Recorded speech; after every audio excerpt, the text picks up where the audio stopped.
أعوذ بالله من الشيطان الرجيم بسم الله الرحمن الرحيم اللهم رب اشرح لي صدري ويسر لي أمري واحلل عقدة من لساني يفقه قولي رب يسر ولا تعسر وتمم الخير۔ تو آج ہم قرآنک لینگویج کلاس میں ابھی تک جو ہم نے 6 کلاسز انٹروڈکشن سے لے کے آج تک جو ہم نے 6 کلاسز دی ہے ان کا آج ریویو دیکھ لیتے ہیں، یعنی ان کو آج ایک ہی کلاس میں سمیٹ کے ان کا ایک ریویژن آج دیکھ لیتے ہیں، یا ان کا ایبسٹریکٹ ہم آج انشاءاللہ دیکھ لیں گے۔ اس سے ہمیں یہ بینیفٹ ہوگا کہ ہم ڈیویٹ نہیں ہوں گے، یا یعنی ہم کنفیوژن میں نہ پڑ جائے۔ ہمارا پاتھ اسٹریٹ رہنا چاہیے کہ ایکچولی اس کلاس میں ہم پہلے ٹاپک کے کس برانچ میں ہم ایکچولی ابھی جا رہے ہیں۔ اگر ہم نے اسم سٹارٹ کیا تو ابھی ہم کہاں پہ ہیں، اس سے ہمیں اسم کی کیا انڈرسٹینڈنگ ہوگی، یا اس سے ہمیں قرآن پاک کی جو آیت ہے وہ کس اینگل میں اس میں بینیفٹ ملے گا۔ تو ہم اس پورے 20-30 منٹس کی کلاس میں آج کی 6 کلاسز جو ہے ان کا ریویژن دیکھ لیتے ہیں۔ تو اگر ابھی تک ہمارا یہ جو سیریز ہے اس میں اگر کسی کا کوئی لیکچر مس ہوا یا کسی نے کم لیکچرز فالو کیے ہیں تو آپ اس پورے کلاس کو ضرور دیکھ لیجئے، اور بعد میں اگر کہیں پہ آپ کو کوشچن بھی ہے تو آپ ای میل پہ لکھ سکتے ہیں، کومنٹس پہ لکھ سکتے ہیں، یا بعد میں نمبر بھی یہاں پہ لکھ لیتا ہوں تو آپ اس پہ کال بھی کر سکتے ہیں۔ تو سٹارٹ کر لیتے ہیں۔ ہم نے یہاں سے سٹارٹ کیا تھا، ہم نے یہ کہا تھا کہ بنیادی طور پر عربک زبان کو سیکھنے سے ہمیں یہ بینیفٹ ملے گا کہ ہمیں اللہ تعالیٰ کی جو زبان ہے قرآن پاک میں جو انہوں نے کلام فرمایا ہے، تو اس سے ہمیں یہ بینیفٹ ملے گا کہ قرات کے دوران، پڑھنے کے دوران ہمیں اس کا مفہوم ہمارے مائنڈ میں آ جائے گا۔ دوسری بات، اس سے ہم حدیث پاک بھی سیکھ سکتے ہیں، یعنی اس کا مفہوم، موٹا سا مفہوم۔ میں ڈیفت کی بات نہیں کر رہا، میں یہ جو ہے مسئلہ اخذ کرنے کی بات نہیں کر رہا ہوں، میں تفسیر کی بات نہیں کر رہا ہوں۔ اچھا، تو اگر ہم قرآن پاک، پھر ہم نے کہا تھا ہم قرآن پاک پہ فوکس کر لیتے ہیں، قرآن پاک کی لینگویج پہ، قرآن پاک کے جو الفاظ ہے، جو ووکیبلری ہے، اس پہ فوکس کر لیتے ہیں۔ اس پوری سیریز میں جو 3 منتھس کی سیریز ہے، اس سے ہمیں یہ بینیفٹ ہوگا کہ قرآن کی زبان کمپلیٹلی ٹف ہے دین ادر لینگویج، چاہے وہ حدیث میں ہو یا دیگر احادیث کی کتب ہو، تو اس سے ہمیں یہ بینیفٹ ملے گا، یعنی ہم فوکس پوری چیز میں قرآن پاک پہ کریں گے۔ تو ہم نے پھر یہاں سے سٹارٹ کیا تھا کہ قرآن پاک کی کوئی بھی آیت جو ہے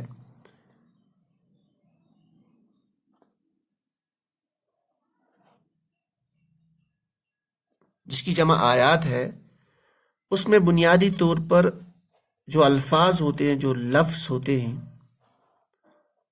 وہ سارے کے سارے بامعنی ہوتے ہیں، اور بامعنی ہوں گے تو اس کو کلمہ بولا جاتا ہے، موضوع بھی بولا جاتا ہے، بہرحال اس کو کلمہ بولا جاتا ہے۔ اور قرآن پاک میں سارے الفاظ جو ہے کیونکہ ان کا معنی ہے تو سارے بامعنی ہے۔ تو ہم نے کہا تھا قرآن پاک کی آیت میں جتنے کلمے ہیں ان کو ہم 3 کیٹیگریز میں ڈیوائڈ کر سکتے ہیں۔ ایک، یا تو وہ کلمہ اسم ہوگا، یا فعل ہوگا، یا حرف ہوگا، ٹھیک۔ پھر ہم نے یہ کہا تھا اسم جس کو آپ ناؤن کہتے ہیں انگلش میں، فعل جس کو آپ جو ہے ورب کہتے ہیں، اور حرف جس کو آپ پارٹیکل بولتے ہیں انگلش میں۔ پھر اسم کو ہم نے ڈیفائن کیا تھا، اسم نام کو بولتے ہیں کسی چیز کا نام، کسی شخص کا نام، کسی جگہ کا نام، کسی صفت کا نام یا کام کا نام، اس کو ہم نے مصدر بولا تھا، تو یہ اسم تھا۔ اور اس میں زمانے کی کوئی قید نہیں، اس کا یہ اپنا معنی ہوتا ہے، یعنی جب کوئی بھی ورڈ جو اسم ہو تو اکیلے میں اس کا معنی ہوتا ہے۔ فعل ہم نے کہا تھا کام، یعنی ایسا کلمہ جسے کام کا کرنا ظاہر ہو لیکن زمانے کی قید کے ساتھ، تو اس کا بھی اپنا معنی ہوتا ہے انڈیویجولی۔ حرف ہم نے کہا تھا یہ جو ہے اس کا اگر آپ اکیلے میں معنی دیکھو تو معنی آپ کو یعنی کوئی سمجھ نہیں آتا ہے، اور لیکن جب آپ اسم کے ساتھ حرف کو رکھو گے یا فعل کے ساتھ تو معنی واضح ہو جاتا ہے۔ تو یہ تھا اسم، فعل اور حرف۔ پھر ہم نے کہا تھا پھر ہمیں انڈیویجولی اسم کو انڈرسٹینڈ کرنا پڑے گا۔ یہ جو اسم ہے، اسم کیسے ہم عربی زبان یا قرآن پاک میں استعمال کرتے ہیں، اس کو انڈرسٹینڈ کرنا پڑے گا۔ اسی طریقے سے فعل، اس کو انڈرسٹینڈ کرنا پڑے گا، اور حرف کو انڈرسٹینڈ کرنا پڑے گا۔ پھر میں نے کہا تھا حرف کو ہم سپریٹلی نہیں پڑھیں گے، ہم اسم کو پڑھیں گے, it will take around 1 month یا 1 month کے آس پاس. اسی اسم کے ساتھ کچھ کیٹیگریز ہم حرف کی پڑھیں گے. پھر فعل, اس میں بھی 1 month کے آس پاس لگے گا. اسی کے ساتھ ہم حرف کی کچھ کیٹیگریز پڑھیں گے. یعنی ہمارا جو مین فوکس ہے وہ اسم اور فعل پہ ہے. حرف اس کے بیچ بیچ میں آتا رہے گا, ہم اس کو اسٹڈی کرتے رہیں گے. تو پھر ہم نے اسٹارٹ کیا تھا اسم, جس کو آپ ناؤن بولتے ہیں. تو اس کے بعد ہم نے اسٹارٹ کیا تھا اسم. تو اسم میں ہم نے کہا تھا اسم کو انڈرسٹینڈ کرنے کے لیے 4 چیزوں کا جاننا ضروری ہے. یہ ہم نے اسٹارٹ کیا تھا. تو اسم کو انڈرسٹینڈ کے لیے 4 چیزوں کا جاننا ضروری ہے. ایک, اسم کا عدد. دوسرا, اسم کا یہ جو ہے مؤنث یا مذکر, یعنی تذکیر و تانیث. تذکیر و تانیث بھی اس کو بولتے ہیں, یا مؤنث یا مذکر, تذکیر و تانیث, جس کو آپ انگلش میں جینڈر بولتے ہیں. عدد کو آپ نمبر بولتے ہیں. اچھا, تیسری بات, اسم کا یہ جو ہے ایک اہم جو ہے وہ تھا اسم کا اعراب, جس کو آپ سٹیٹس بھی بولتے ہیں انگلش میں. یعنی جملے میں یا آیت میں اسم کا کون سا سٹیٹس ہے. تو یہ 3 چیزیں تھی.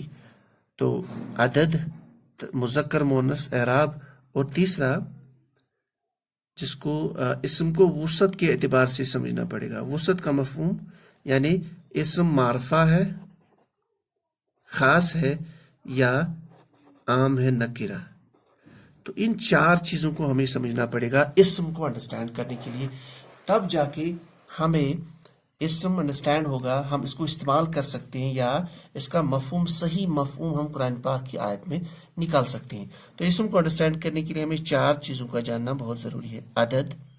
عدد کا مطلب نمبر, یعنی اسم 1 اگر ہوگا, یا 2 ہوگا, یا 2 سے زیادہ ہوگا. جیسے جو دیگر زبانیں ہیں اس میں 1 یا 1 سے زیادہ ہوتا ہے, یعنی واحد اور جمع. جیسے آپ کا انگلش میں آپ کا سنگولر اور پلورل, آپ کا اردو میں واحد اور جمع. لیکن ادب جو عربی ہے اس زبان میں آپ کا مختلف ہے. یہاں پہ 1, 2 اور 2 سے زیادہ, واحد, تثنیہ اور جمع, یا کچھ لوگ لکھتے ہیں واحد, مثنیٰ اور جمع. تو عدد کے اعتبار سے اسم واحد کیس کب ہوگا, یا واحد کی کون سی شکل ہوگی, پھر مثنیٰ یا تثنیہ, پھر جمع. تو یہ ایک ٹاپک ہمارا بنتا ہے. پھر دوسرا جو ٹاپک ہے وہ تذکیر و تانیث, یعنی جینڈر, یعنی اسم مذکر ہے کہ مؤنث ہے. کیسے پتہ چلے گا اسم مذکر ہے کہ مؤنث میں آیت میں, اور کیسے اس کا استعمال کریں گے, یہ دوسرا ٹاپک. تیسرا ٹاپک ہم نے کہا تھا اسم کا معرفہ یا نکرہ ہونا, یعنی وسعت کے اعتبار سے کہ اسم خاص ہے کہ عام ہے, تو اس کو انڈرسٹینڈ کرنا ہوگا. اور جو سب سے اہم ٹاپک جو میں نے کہا تھا عربی میں اسم کے اعتبار سے, وہ تھا اسم کا اعراب. اعراب کو سٹیٹس بولتے ہیں. جیسے اگر آپ انگلش زبان کو دیکھیں, یا عربی کو, یا دیگر زبانوں کو, تو یہ 3 ٹاپک کم از کم انگلش اور اردو میں تو ہمیں کسی نہ کسی حد تک مناسبت ہوتی ہے, تھوڑی سی جانکاری ہوتی ہے. لیکن اعراب کا جہاں تک تعلق ہے, اس کا قرآنی زبان میں یا عربی زبان میں سب سے اہم رول ہے. یعنی اعراب کے بغیر آپ قرآن پاک کی آیتوں کو سمجھ نہیں سکتے, اس کا ٹرانسلیشن آپ نکال نہیں سکتے, بڑا مشکل ہے. اور اعراب کیونکہ یہ سب پہلی بار ہم سن رہے ہیں, عموماً لوگ جب قرآن پاک کی زبان یا عربی گرامر یا صرف اور نحو کی قواعد سیکھتے ہیں, تو اعراب ایک نئی چیز ہوتی ہے. تو اعراب کو انڈرسٹینڈ کرنا سب سے امپورٹنٹ ہے. تو اس لیے ہم پہلے اعراب کو ہم نے اسٹارٹ کیا تھا. تو پھر ہم یعنی اسم کو انڈرسٹینڈ کرنے کے لیے اسم کا اعراب ہم نے اسٹارٹ کیا تھا. دوبارہ ہم واپس جاتے ہیں. کسی بھی آیت میں جو کلمے ہیں قرآن پاک کی سب معنی رکھتے ہیں, یا وہ اسم ہوگا, یا فعل, یا حرف. ٹھیک. پھر اسم کو ہم نے اسٹارٹ کیا تھا. اسم کو انڈرسٹینڈ کرنے کے لیے 4 چیزوں کا جاننا بہت ضروری. اسم کا عدد, یا تذکیر و تانیث, یا اعراب, یا وسعت. تو پھر ایک جو ہم نے اسٹارٹ کیا تھا وہ ہے اسم کا اعراب.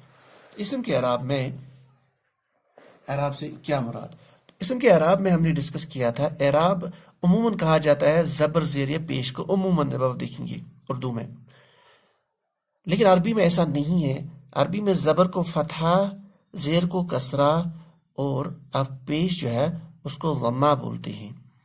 یہ اصل میں یہ جو زبر زیر پیش ان کو حرکات بولتے ہیں. یہ آپ کی قرآن پاک کی زبان میں یعنی جو آپ کے کلمے رہتے ہیں یا ورڈز رہتے ہیں یا آپ کا جو الفابیٹ رہتا ہے یا حروف الہجا جو رہتے ہیں ان کی آواز کو کوئی ڈائریکشن دیتے ہیں. یہ جو زبر زیر پیش ہے اصل میں اعراب نہیں ہے. اعراب ہم نے کہا تھا کہ ہم نے ڈیفینیشن اس کی یہ بولی تھی، معنی کی تبدیلی کے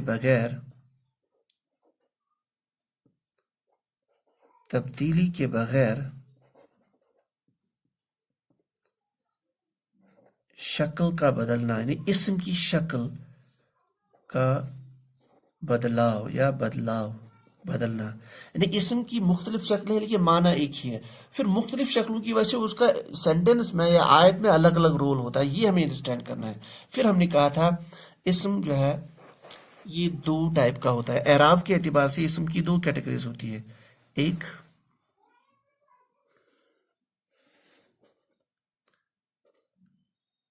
ہوتا ہے آپ کا معرب اسما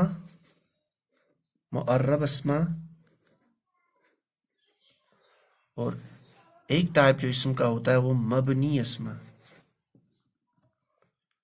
معرب اسما اور مبنی اسما ہم نے ڈسکس کیے ہیں لاسٹ 2 کلاسز میں، تقریباً 2-3 کلاسز میں. اس کو انڈرسٹینڈ کرنے کے لیے کہ معرب اسما کیا ہوتا ہے، اسما اسم کی جمع، اور مبنی اسما کیا ہوتا ہے، اور اعراب ابھی پتہ نہیں چل پا رہا، صرف ڈیفینیشن میں پتہ ہے. تو ہم نے اگزامپل لی تھی قرآن پاک میں جس صحابی کا ذکر ہے. میں دوبارہ ان ورڈز کو ڈسکس اس لیے کر رہا ہوں، اگر جیسے ہم نے کہا کہ قرآن پاک میں جس صحابی کا ذکر ہے نام کے ساتھ، وہ صحابی حضرت زید، ایک سنگل صحابی ہے حضرت زید رضی اللہ تعالیٰ عنہ سورہ احزاب میں. تو اس سے ہمیں انفارمیشن بھی پتہ چلتی ہے اور واقعہ بھی تھوڑا سا آئیڈیا آ جاتا ہے. تو بار بار جب ہم سنتے ہیں ٹکراؤ کے ساتھ کسی چیز کو تو وہ یاد ہو جاتی ہے. تو ہم نے زید کی مثال لی تھی. تو زید جو ہے اس کو عربی میں لکھتے ہیں زیدن. پھر ہم نے کہا تھا اس کو میں ایسے بھی لکھ سکتا ہوں زیدن،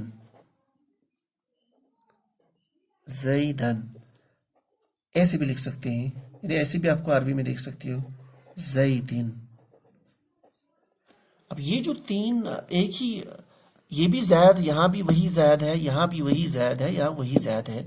لیکن آپ دیکھیں یہاں جو آخری اس کا جو الفابیٹ ہے دال یا حروف الہجا یا حروف تہجی آپ کہہ لیجیے، کوئی مسئلہ نہیں. تو اس پہ 2 پیش والا تنوین ہے.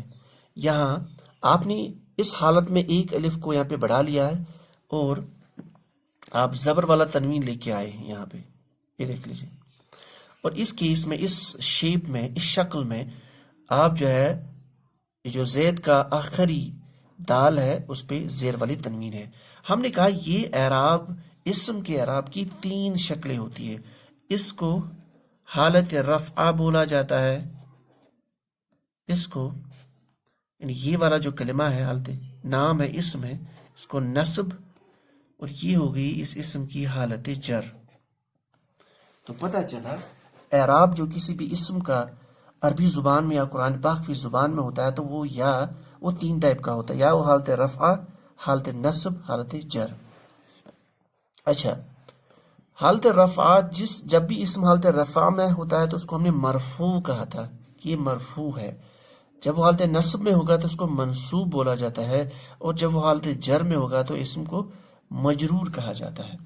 اچھا، تو پھر ہم نے کہا تھا قرآن پاک میں، پوری عربی زبان میں اکثر و بیشتر جو اسما ہے، زیادہ اسما، وہ اعراب کی ان کے پاس اعراب کی 3 حالتیں ہوتی ہیں.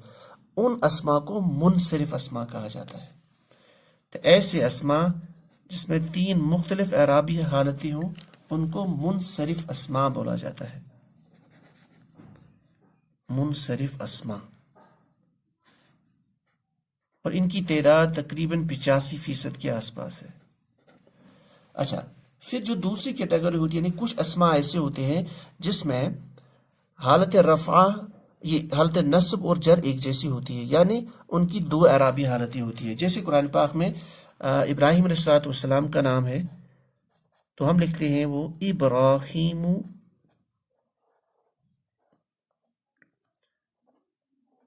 یہ حالت رفع ہو گئی ابراہیم نام کی. اس کی نصب بنا لے تو ابراہیم، اور اس کی حالت جر بنا لے تو یہ آتا ہے ابراہیم. تو آپ یہاں دیکھ سکتے ہیں حالت رفع میں یہاں پہ آخری جو میم ہے اس پہ پیش ہے، یہاں پہ دیکھ لیجیے اس پہ زبر ہے اور یہاں پہ بھی میم پہ زبر ہے، یعنی حالت نصب اور حالت جر اس اسم کی، ابراہیم اسم کی ایک ہی جیسی ہے. یعنی ابراہیم اسم کی دو ہی اعرابی حالتیں، حالت رفع اور نصب و جر ایک جیسی ہے. تو ایسے اسما عربی زبان میں، عربی گرامر میں ایسے اسما جن کی صرف دو اعرابی حالتیں ہوتی ہیں ان کو غیر منصرف اسما کہا جاتا ہے. تو یہ کیٹیگری ہو گئی غیر منصرف اسما کی.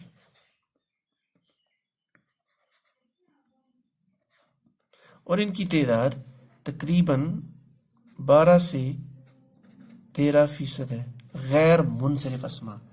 تو اگر ہم دیکھیں تو منصرف اسما ہو یا غیر منصرف اسما ہو،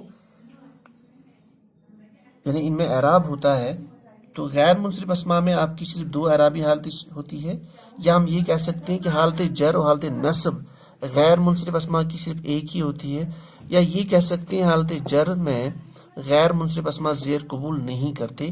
پھر میں نے بولا تھا کہ اس میں ایکسیپشنز ہے، وہ ہم آگے دیکھیں گے. تو ایسے اسما منصرف اور غیر منصرف اسما کو معرب اسما کہا جاتا ہے، یہ والا. تو معرب اسما جو ہے انہی کو آپ جو ہے اس کیٹیگری میں ہوتا ہے منصرف اور غیر منصرف. تو معرب اسما یا تو منصرف ہو سکتے ہیں، منصرف، یا وہ غیر منصرف ہو سکتے ہیں. یہ جو آپ کی اسما جو ہے معرب اسما، یا وہ منصرف ہو سکتے ہیں غیر منصرف. منصرف مطلب ان کی 3 مختلف حالتیں، غیر منصرف ان کی 2 مختلف حالتیں، یعنی نصب اور جر ایک جیسی. پھر ہم نے اس کی کیٹیگریز پڑھی تھی، یہاں پہ وہ ہم ڈسکس نہیں کریں گے. پھر ہم نے یہ بولا تھا کہ اسم کا منصرف اور غیر منصرف یہ کیسے پتہ چلے گا. دیکھیں یہ ایک مشکل ٹاپک ہے، اس میں زیادہ جب ہم زیادہ سے زیادہ جب ہم پڑھتے ہیں، مطالعہ کر لیتے ہیں، تو مطالعہ سے چیزیں خود بخود دماغ میں رہتی ہے. اچھا پھر جو عربی جاننے والا، جو عربی کے ایکسپرٹس ہے، جو عربی کے ماہر ہے، یا جو بڑے علماء ہیں، تو انہوں نے کیا کیا ہے، انہوں نے تھوڑا سا کام آسان کیا ہے. انہوں نے اسماؤں کی کیٹیگریز بنائی ہیں. تو ہم نے تقریباً 10 کیٹیگریز پڑھی تھی غیر منصرف اسما کی. تو اگر ہم وہ 10 کیٹیگریز یاد رکھ لیں، تو اگر ہمارے پاس 2 اسما آ جائے تو ہم وہ 10 کیٹیگریز کے رول اس پہ اپلائی کریں گے. اگر وہ اس میں ان رولز میں نہ آ رہے ہوں تو وہ آٹومیٹک ہم کہیں گے یہ منصرف ہے، نہیں تو وہ 10 کیٹیگری کے حساب سے غیر منصرف ہوگا. اور پھر مطالعہ بھی ہمیں ہیلپ کرتا ہے. پھر بچتا ہے مبنی اسما. مبنی اسما ہم نے کہا تھا کہ یہ اسم کی وہ کیٹیگری ہے جس میں اسم کی تینوں اعرابی حالتیں ایک جیسی ہوتی، یعنی ایک ہی اعرابی حالت. جیسے اگزامپل، بہت ہی آسان ورڈ جو ہم یوز کر لیتے ہیں اکثر، حاذا. یہ ابتدائی کلاسز میں بھی، سکولز میں بھی جو منہاج اور دیگر ہوتا ہے تو اس میں یہ زیادہ استعمال ہوتا ہے حاذا. تو حالت رفع میں بھی ایسی ہے حاذا، حالت نصب میں بھی حاذا، اور حالت جر میں بھی حاذا. تو تینوں اعرابی حالتوں میں حاذا جو اسم ہے، جو کہ اسم اشارے کے لیے استعمال ہوتا ہے، اسماء اشارہ کی کیٹیگری میں آتا ہے، تو یہ جو حاذا والا اسم ہے اس کو مبنی اسماء ڈکلیئر کیا جاتا ہے، یعنی مبنی اسم بولا جاتا ہے. اور ان کی تعداد تقریباً 2% ہے، یعنی بہت کم. تو یہ ہو گئے آپ کے یعنی اسم کے اعراب کے حساب سے مبنی اسما، منصرف اسما اور غیر منصرف اسما. اور یہاں تک پھر ہم نے اس کو تھوڑا سا اور ڈکلیئر بھی ہم نے اس کو پڑھا تھا، جیسے ذالک، ذالک، ذالک، اولئک، اولئک، اولئک، اور بہت ساری چیزیں. تو یہ ابھی تک ہم نے جو ہے یہ ہمارا ایبسٹریکٹ تھا پچھلے 6 کلاسز کا. اسم کو انڈرسٹینڈ کرنے کے لیے اسم کی 4 چیزوں کو جاننا بہت ضروری ہے. ان میں سے ہم نے اسٹارٹ کیا تھا اسم کا اعراب. پھر میں نے کہا تھا اسم کا جو اعراب ہے اس میں کچھ ایڈوانسڈ چیزیں ہیں، لیکن ہم وہ یہاں پہ ڈسکس نہیں کریں گے کیونکہ یہ بیسک فاؤنڈیشن کورس ہے، اور یقین مان لیجیے اگر بیسک فاؤنڈیشن کورس ہمارا کلیئر ہو جاتا ہے تو پھر جو نیکسٹ لیول کا ایڈوانسڈ کورس ہے اس میں بالکل کوئی مشکل نہیں آئے گی۔ پھر ہم نے کہا تھا کہ آپ شاید کہیں پہ یہی پڑھو کہ منصرف اور غیر منصرف کے لیے ہمارے پاس کچھ قوانین ہے، تو میں نے کہا تھا ایک ٹاپک ہے اسباب منع الصرف، تو اس کو ابھی ہم بالکل ٹچ نہیں کریں گے، بس اتنا ہم اعراب میں ہم سیکھیں گے کہ اسم کا اعراب منصرف، غیر منصرف اور مبنی۔ تو یہ آج کی کلاس ہوگی، انشاءاللہ ہم نیکسٹ کل سٹارٹ کریں گے۔ یہ جو 3 ہمارے ٹاپک ہیں ان میں سے ایک ٹاپک ہم اٹھائیں گے اسم کو فردر انڈرسٹینڈ کرنے کے لیے۔ تو میں نے کہا تھا اگر آپ کا کوئی بھی کوشچن ہے، کوئی بھی سوال ہے تو آپ کومنٹس میں لکھ سکتے ہیں، یا آپ اس پہ بھی بھیج سکتے ہیں makantchem@gmail.com۔ آپ اس پہ بھی کانٹیکٹ کر سکتے ہیں 8491857406۔